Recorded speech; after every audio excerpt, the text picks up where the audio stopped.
What's up, guys? This is Taking the Field with Stevie Mac, and on today's episode, we've got a absolutely loaded episode for you guys today. Heading into week 5 in the PLL, we're going to discuss the trade between the Cannons and the Whipsnakes that went down earlier this week. We'll also talk very briefly about the All-Star ballots that came out on Thursday heading into week 5 in the PLL. Then we're going to get into the Atlas Blueprint without Jack Concannon. He's out for the foreseeable future with a groin injury that he suffered in their week 4 win against the Chrome. Then we'll round out the show as we always do with your thoughts heading into week 5 in the PLL. Plus, I'm going to dissect a little bit the Inside Lacrosse's week 4 power rankings at the end of the show. But to jump right into it here on this Thursday edition heading into week 5 of the podcast, the Cannons traded Drew Simino and Chris Hogan to the Whipsnakes for faceoff specialist Kevin Reisman. The move brings in the second new faceoff guy in about a week or so for Sean Quirk, who signed Peyton Smith from the player pool prior to week 4. That was something that I talked about on a prior episode of the podcast, talking about Smith making his way back into the PLL after spending 2020 with the Redwoods in the championship series. But Simino faced off at 42% for the Cannons on the year, and his best game coming against, ironically, his new team in the Whipsnakes, where he had season highs with 13 faceoff wins. He went 45% in the game and 7 ground balls. Again, all 3 of those were season highs for Drew Simino. Now, Reisman has taken all of 6 faceoffs this year behind Joe Nardella, going 3 for 6 at the stripe with 3 ground balls so far this season. But one of the biggest things from this trade was the fact that a guy like Hogan was involved with it. And this is something where I said it way back during the offseason when he signed with the league, that he probably wasn't going to do a whole lot if he actually made it into the league. And a lot of you said, hey, if he does make the league, try to get him on the show, try to talk to him about the decision to play pro lacrosse and all that. But he was a guy that when he made that decision and the announcement was made, I believe it was Adam Schefter that tweeted about it that night. I said straight up, he's probably not going to play a whole lot. I didn't see a situation where a guy who hasn't played lacrosse in about a decade or so comes in and actually makes a meaningful impact to one of these clubs, given the fact that we knew how much talent was already in this league and how much more talent was going to be entering the league through the MLL entry draft with some of the guys like Lyle and whoever else, but also through the player pool. Now we're seeing a lot more teams hitting the player pool as well to make some roster decisions as we enter the second half of the season now. But really, when I looked at this decision for Hogan to enter the league and him making the league, is that for me it was more of a marketing tool for the league, with people, like I said, like Adam Schefter tweeting about him, or Pro Football Talk was actually the ones that leaked the news that he had been traded a few days ago. Or even when you look back at week 1 in 2021, when they went to Gillette Stadium and he wasn't even a part of, if I remember correctly, wasn't even a part of the active roster for the Cannons that weekend when they had 2 games in week 1, but he was still there on the sideline in street clothes doing interviews during the game and really promoting the league and promoting his transition from playing football to lacrosse and everything. And of course the league pumped that out throughout social media, and you had people in the comments, a lot of football NFL fans, saying Chris Hogan played lacrosse. Like, nobody even knew that was who he was before the NFL. So really, that's what I said going into it. That's what it was going to be. It was getting more eyes on the league, which is obviously a great thing for the sport and for the league itself. So I'm not knocking what they did. What they did is actually brilliant with bringing him in and using him the way that they've been able to do, with even having that documentary series about his transition from playing in the NFL to playing in the PLL. So again, I don't blame the league for what they've done and for how they've handled it, how they've handled him and his decision to play and everything, because it's brought more attention to the league. More people outside the sport of lacrosse have been talking about him and talking about the league. But the fact of the matter is that in 5 games with the Cannons, as being a part of their 25-man roster, he only played in one of them. And if I'm not mistaken, in the one that he played very sparingly, because I believe they dressed 3 short stick D mids in that game. So he got kind of what was left over between Goodrich and Tyson Bell. So now he gets traded over to a team where I think it'll be even harder for him moving forward to be a part of that active game day roster and to get playing time, because he goes over to a team in the Whips who already have guys like Matt Abbott and Charlie Hayes listed at D mid. Plus they picked up Nick Manis out of the player pool, who's seen as somewhat of a two-way mid, can play either side of the ball. So really, for me, the only time that I saw Hogan getting playing time with this Cannons team, had he not been traded, was if it was towards the end of the year and they get potentially eliminated from playoff contention, and really they're just battling for that 7th spot, and they say, yeah, you know what, it couldn't hurt to give him a shot and see what he can do, because if we're in 7th or 8th place at this point, there's not really much worse that we could do. There's not really much else that we can try at this point. So even just making this trade, really, I think what it does is more so allowed the Cannons to have an extra spot on that 25-man roster to be able to play with and be able to go out and make other moves, which they did end up doing, and I'll get to in a second. But this was really the whole Hogan thing. I wasn't really much of a fan of it from the very beginning, and I did have people hitting me up on Twitter at Stevie Mac Media is my Twitter handle, and they were saying from that very first day that we found out about him trying to get into the league that, oh, you got to give him a chance. You know, he hasn't even shown what he can do yet, hasn't even made a team yet. And I would agree with all of that, right? I would agree with all of that. I'm not saying that you're wrong. I did want to wait and see how this played out, but just from that first initial reaction, I said straight out, this is more about them promoting the league and promoting their teams and getting more fans outside of the lacrosse community that they already have their attention, getting those people outside the lacrosse community to have a reason to pay attention to the league and to watch the league. Because if you look on Twitter, back when this was announced, you had fans of the NFL, fans of the Patriots or whoever else Hogan played for, saying, yeah, this is interesting to me. I'm going to want to pay attention to see if he actually does make a team, right? So they achieved what they were trying to do by bringing him into the league and bringing outside potential fans to the sport of lacrosse and to the PLL itself. But really, outside of that, it didn't really do much else for me. Like, it wasn't one of those things where I said, man, whoever is getting Chris Hogan is getting an absolute stud. No, I didn't really believe that.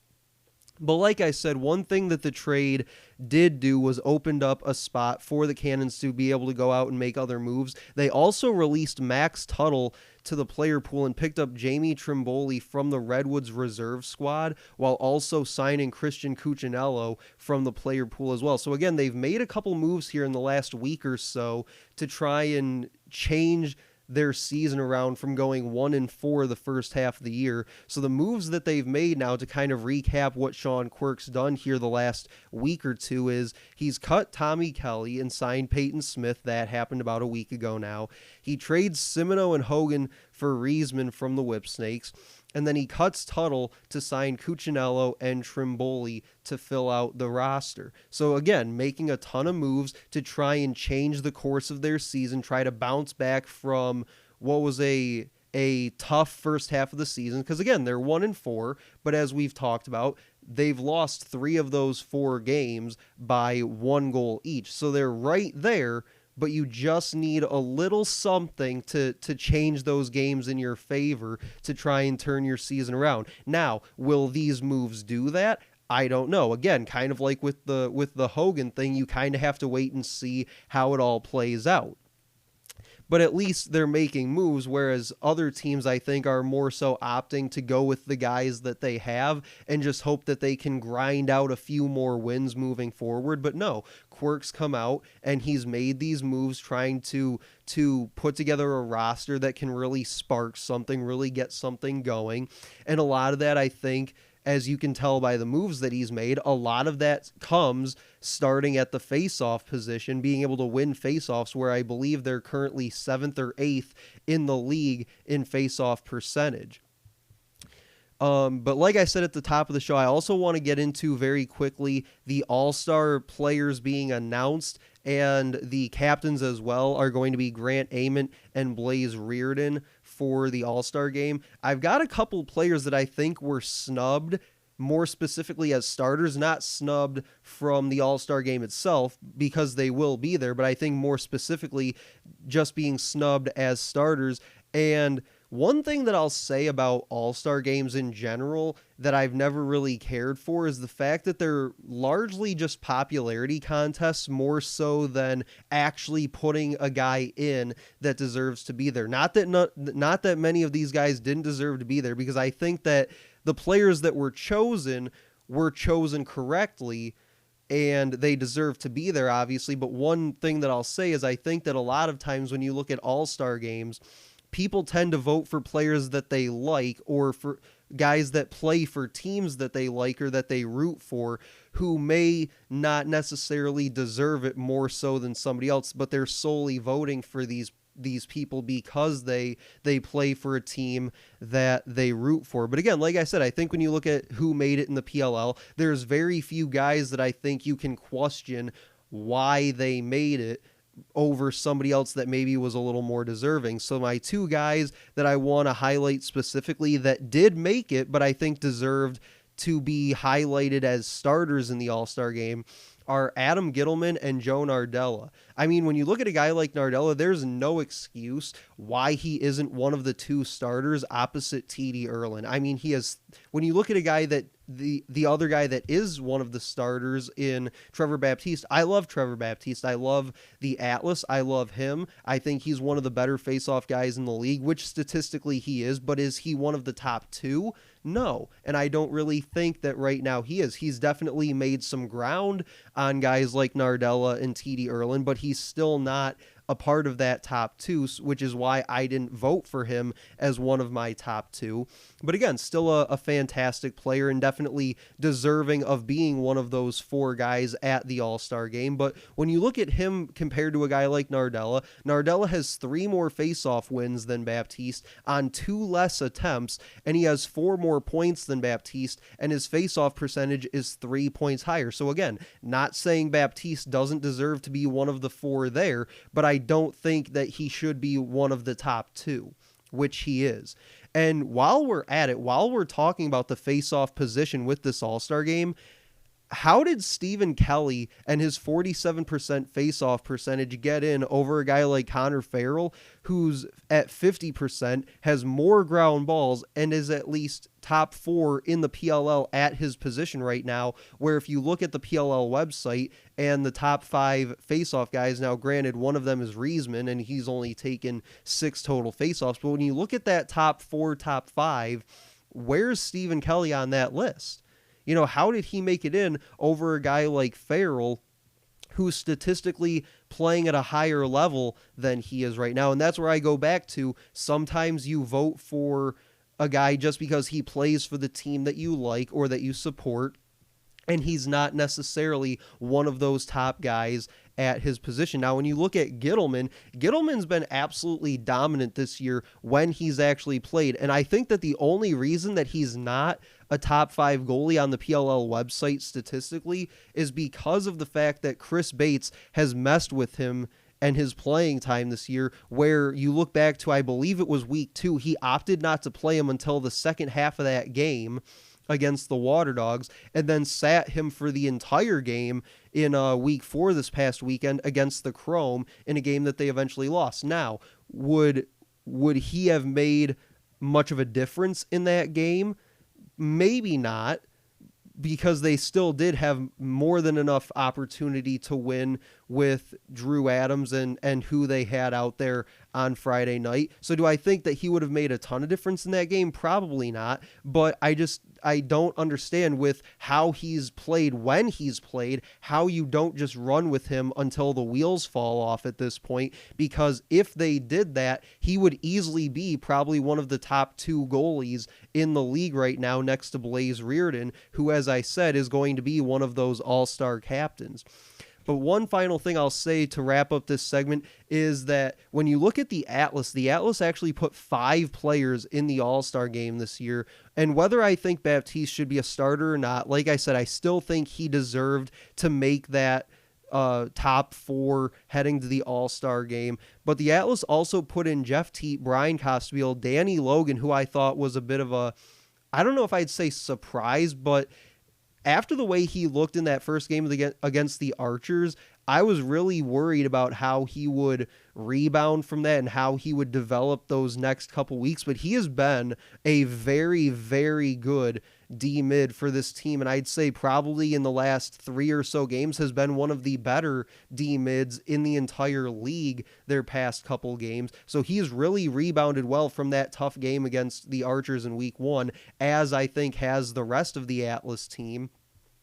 But they also put in Tucker Durkin as well. But I'm surprised one of the guys that didn't make it for this Atlas team was Cade Van Raphorst. But I'll talk more about him and the Atlas as a whole when we get into segment 2. Segment 2, I said it at the top of the show, I want to talk about the Atlas and their blueprint for how to win without Jack Concannon. So we'll get to that in segment 2 in just a moment. But you're listening to Taking the Field with Stevie Mack.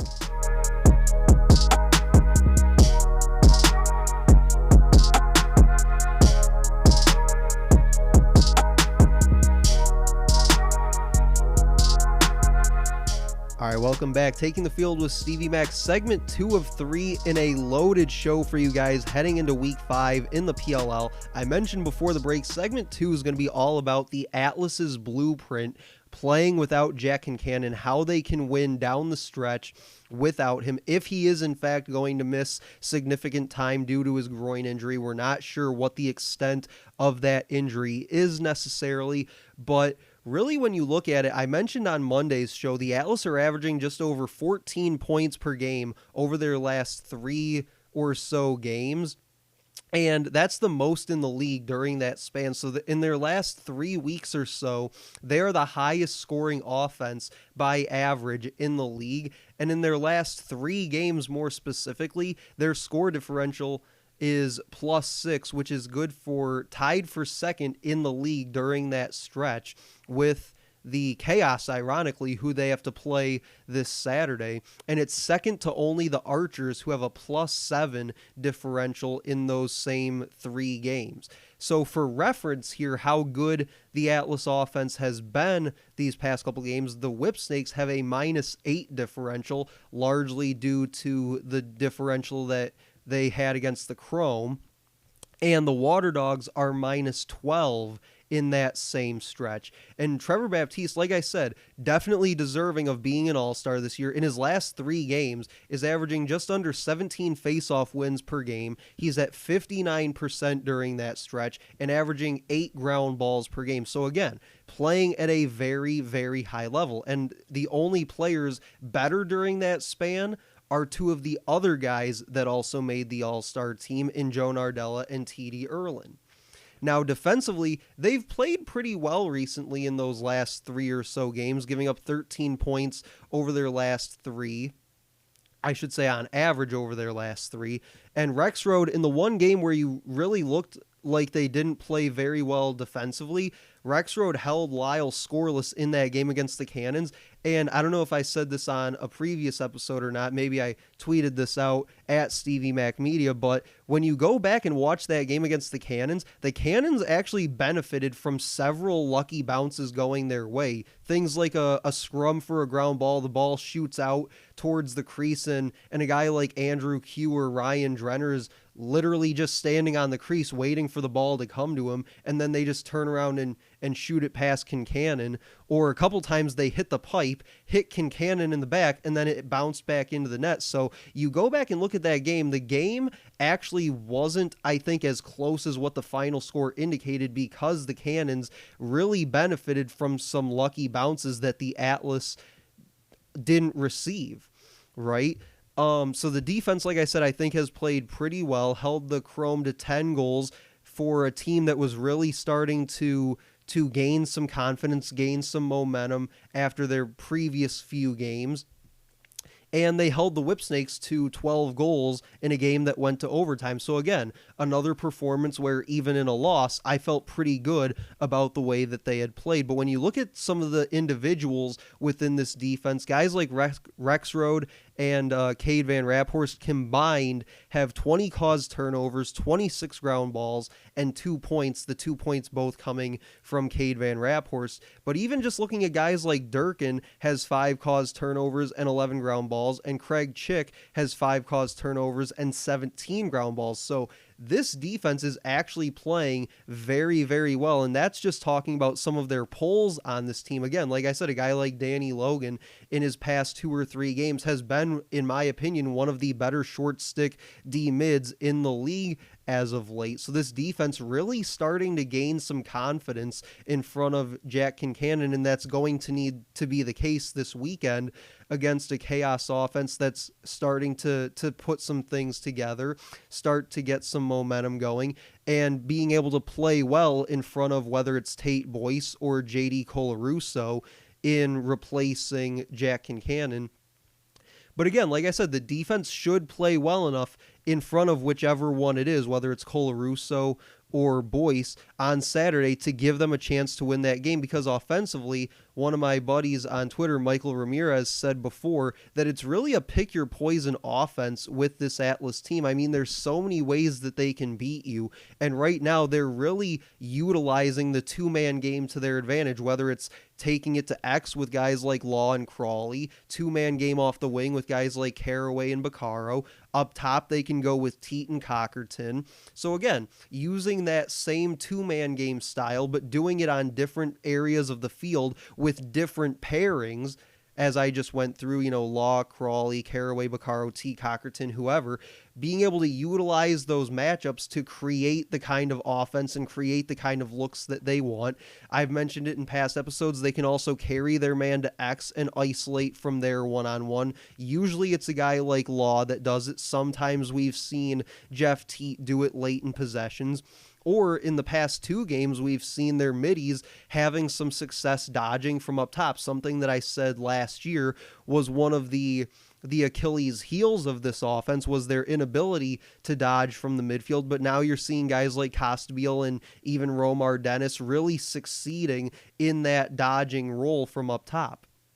And they're also, believe it or not, the tied for first in the league in 2-point goals with, again, ironically, the Chaos with 6. So there's going to be shots coming from everywhere in Saturday's game. Probably a lot of 2-point attempts being taken as well. These goalies are going to be in for a long game, seeing some of the shots that these teams are going to get off.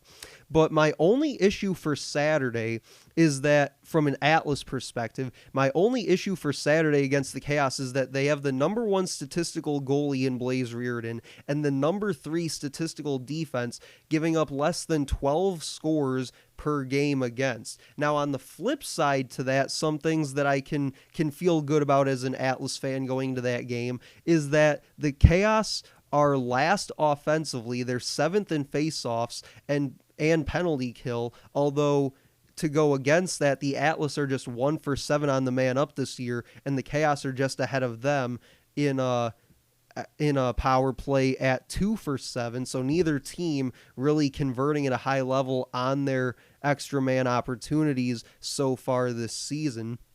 But I think, just to kind of wrap this segment up, that the Atlas team has a different feel to it than what we felt after week 1 against the Archers. They competed against the Whipsnakes a few weeks ago. They outshot the Cannons while also eliminating Lyle from that game. They took down a confident Chrome team that had been that had beaten back-to-back number one teams. And the Chaos game this weekend, I think, will feel similar to me as it did with the Chrome, where the Chaos have won back-to-back games. They're looking to build some momentum. They're trying to make a push towards the playoffs. And the Atlas, I think, if they go out there and take care of business and control the things that they can control, they will be able to win this game, I think, even without Jack Concannon. And a lot of that's going to start at the stripe with Baptiste going up against Max Adler. But we got one more segment to get to. I'm going to get your thoughts in the mix heading into Week 5 in the PLL. Plus, like I said at the top of the show, I'm going to very briefly dissect the Inside Lacrosse Week 4 power rankings. I gave mine on Monday's episode, so I'm going to break theirs down very briefly to round out the show. But you're listening to Taking the Field with Stevie Mack.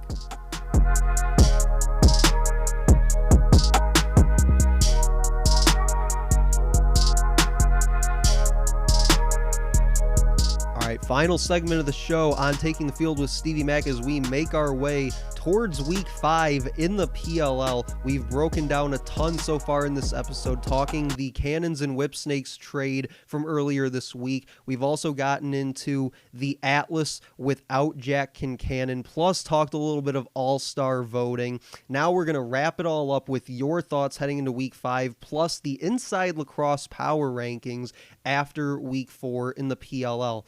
So Michael Ramirez on Twitter, at Stevie Mac Media is my Twitter handle. He says, hope the Atlas can stay hot and overcome losing our leader in the cage. Woods and Whips about to be another dogfight, and I honestly think the Friday night game will set the tone for the weekend. Two of the worst teams looking for a win. Think that game will be seriously intense. Yeah, I mean, I talked about it in segment 2.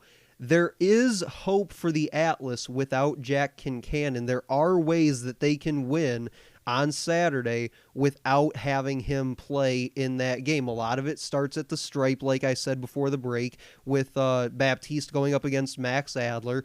It also depends on whether or not the offense can stay hot and pick their matchups, pick their poison, like I mentioned in segment 2. And being able to put points on the board to support whether it's Tate Boyce or JD Colarusso. And the defense has to continue trending in that upward direction and really continuing to mesh and play well together as a unit, whether it's, Van Raphorst, Durkin, Rexroad, Newbold, Pless, Schick, whoever, even some of the short sticks like Danny Logan and Jake Richard, whoever it is, they need to continue playing at a high level as a defensive unit to support whoever is getting the nod in the cage on Saturday against the Chaos. He said, Woods and Whips is about to be another dogfight. Yeah, that's a game where historically that has been a very good game to watch. They've gone to overtime a couple times in their history of this matchup. It's always within a goal or two when it comes down to it. So yeah, I think that it'll be another installment of a good game, another addition to that series that is going to be an instant classic. And he says Friday night game will set the tone for the weekend. Yeah, I think that's been the case throughout this season, has been that Friday night game really sets the tone for the weekend, whether you want to look back to Week 3 in Baltimore with the Whipsnakes and Atlas going to overtime there, whether you want to look at Week 4 with the Chrome beating the Archers and winning their second game against a number one team at the time. Yeah, that first game has definitely set the tone for some of these PLL weekends in the past couple weeks, so I would expect that would be the case again this weekend. He says, no one wants to finish last. The Dogs and Cannons both play twice this weekend. Neither team will want to finish the weekend 0-2. The Archers need to bounce back after last week, and the Chrome got the Dogs. They handle business. That should be a win, but this year you never know. Yeah, that last line is more true now than I think it was even at the beginning of the year. Is with this league and this year in particular, you never know what's going to happen on a game-to-game basis, But he says no one wants to finish last. Yeah, and right now you're seeing the Cannons and the Water Dogs battling it out to see which one of them can avoid missing the playoffs this year. And yeah, like he says, they both play twice this weekend. No one wants to go 0-2, much like the Archers did a week ago. But if one of them does go 0-2 on the weekend, that to me in my mind is basically it for their season. Whichever one, if either one does go 0-2 this weekend, and I don't actually know offhand if they play each other this weekend, but if one of them goes 0-2 in my mind, that's basically it for their season. I don't see how you can bounce back from that with just about 2 games remaining at that point on your schedule to be able to make it out of that 8th place spot. So yeah, if one of them does go 0-2 this weekend, that's basically going to be it for them. And now you're talking about the other 7 teams with that other team kind of sitting there on the side that nobody's really paying attention to now. And he says, as for the Chaos, they need Adler to show that last week wasn't a fluke, but had to do so by taking on Baptiste. Yeah, that's going to be a really good matchup this weekend to watch for in that game.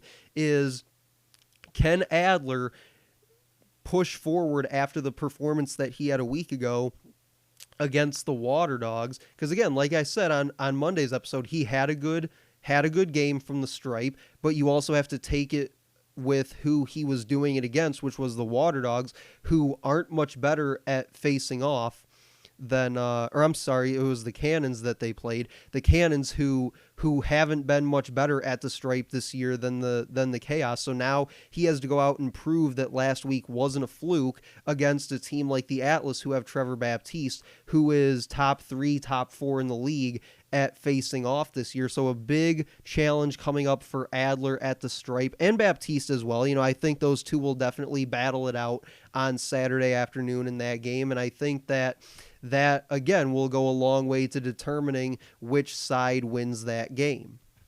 Coach Shrek on Twitter, again, at Stevie Mac Media is my Twitter handle. You can hit me up there for all PLL-related topics and discussion. He says, whatever I expect to happen this weekend is more than likely not going to happen this weekend with the way things have gone so far this season. Yeah, like I said with Michael's comment, we really don't know from a week-to-week or game-by-game basis what's actually going to happen this year. I mean, we can predict who's going to win each matchup. We can talk about those types of things, but we don't actually know what's going to happen. Like, I don't think 2 weeks ago many people would have predicted that Michael Rexroad holds Lyle Thompson without a goal for just the second time in his pro career. Like, we don't know what is going to happen in this league. I don't think many people expected the Chrome to beat the Whip Snakes the way that they did that one game and then follow it up the following week, the very next game, and take down the Archers the way that they did in that game either. So again, we don't know what's going to happen, and that's what makes this league so much fun to be a part of,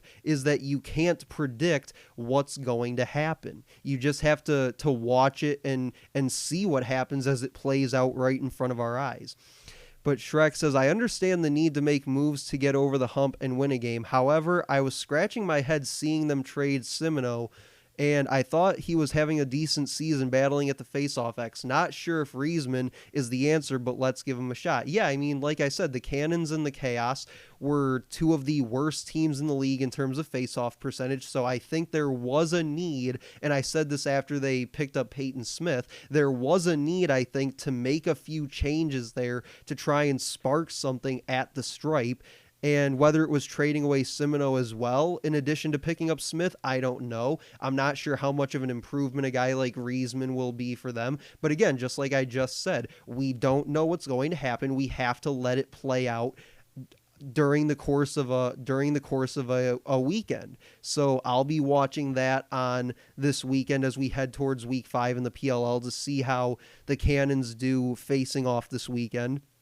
But he says, hate to see Redwoods lose Trimboli, but I think they need more depth at midfield behind Rabel, Busick, and Rafis. Obviously, they in this case being the Cannons. And yeah, I think that he will definitely help them, especially after they cut Max Tuttle. I think adding a guy like that behind Rabel, Busick, and Rafis will definitely give them that kind of depth that they need moving forward, and I think help out their attack a little bit more. And again, take some pressure off guys like Rabel to be as productive as what he's been, although I hope moving forward he continues that level of production. But yeah, I think anytime you can add a young piece to your midfield like Trimboli, I don't think that that's necessarily a bad way to go, especially when he was there for the taking and you essentially give up nothing in order to get him the way that they did. But to round out the show this week, like I said, a loaded episode for you guys heading into week 5 in the PLL out in Minnesota. I want to get to this Inside Lacrosse week 4 power ranking. I gave you my power rankings on Monday's episode. But to get to Inside Lacrosse's rankings, they have the Whipsnakes number 1, no argument there. Number 2, though, they have the Atlas. They flip-flopped the Archers and the Atlas this week. Atlas up to number 2. I like the way that the Atlas have been trending, but I think 2 is a bit high for me at this point. If they win this weekend and maybe the Archers lose this weekend, or maybe they don't look necessarily all that convincing in a win, then maybe I can get behind putting the Atlas at 2, but I believe on Monday's episode I had them flipped at 2 and 3. Number 3, they have the Archers. Like I said, I can get with this after the way they looked last weekend and losing those 2 games, but I still got to go with them at number 2. Like I said, I could change my mind on Monday's episode depending on how things shake out this weekend, but I got to go in my mind with Archers at 2 and Atlas at 3. Number 4, they have the Chrome, though, and while Chrome did beat those back-to-back number 1s, they're still 2 and 3 overall on the year, so I think 4 might be a tiny bit high for them. I'd probably have them more around 5 or 6, I think. Number 5, they have the Chaos. This is probably the highest I'd go with the Chaos right now. I think for me, they're more around number 6, in my opinion, with the Cannons and Water Dogs just behind them. But number 6, they have the Redwoods. The Redwoods are, I will make this defense for Inside Lacrosse for putting the Redwoods this low, because I believe I had them somewhere around 3 or 4 on Monday's episode, but I will say this in defense of their decision to put the Redwoods at number 6. The Redwoods are 1 and 2 in their last 3 games, so not necessarily trending in a positive direction.